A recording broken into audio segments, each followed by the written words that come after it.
So this came today. I pre-ordered it about a month ago, so it's just arrived.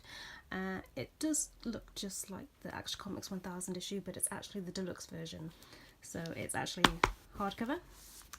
Here's a look at the spine. And there's a look at the back. So let's just have a quick look at what's inside. So it's hard to balance in between holding the camera and turning pages, but yeah, so here's the table of contents. So as you can see, it has all of the standard stories that are in Action Comics issue 1000.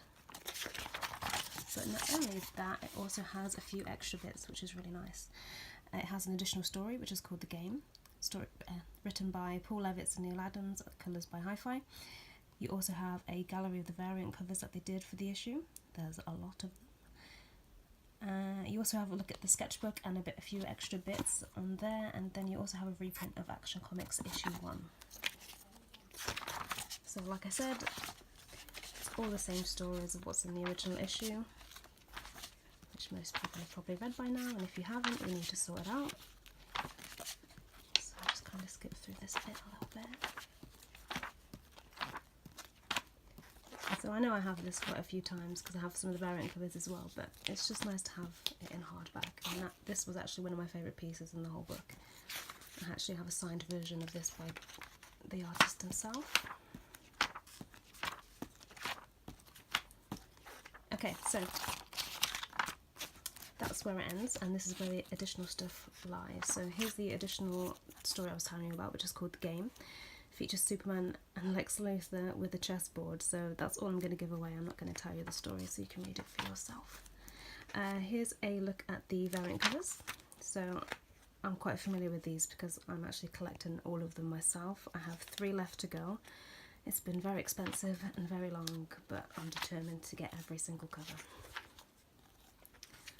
So they're all stunning.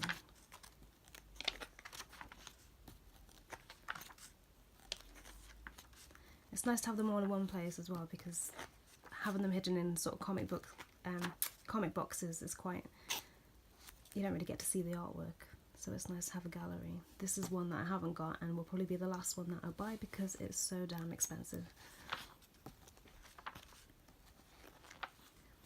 Okay, so there's actually a few sketchbook bits there, so you can see the sketches of some of the covers themselves, and there as well.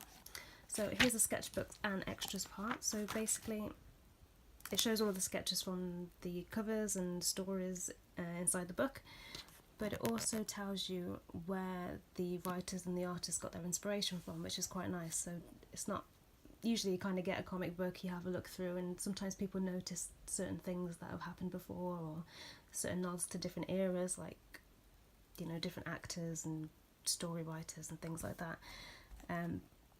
But we don't get confirmation on where they do actually come from, so that's quite nice. So you get that here, and like you can see here, you can see where the inspiration came from the original art. This one's actually from Green Lantern, which is quite interesting. So yeah, it's just nice to see where these artists and writers got the nod from. So there's a few mentions. I haven't read it properly, I've just kind of skim read it for now, but there's a few references to George Reeves and Christopher Reeve and all of the classic iconic Superman actors, writers, artists, you know. So here you have a original ink for The Public Man by Butch, sorry I can't pronounce his name, Guys, with the pencils by Kurt Swan and letters by Albert de Guzman. So that's quite nice. You have a couple of pages here, so it's quite nice to see the monochrome version, because you don't always get to see some of the finer details once it's all coloured in. So that's really nice.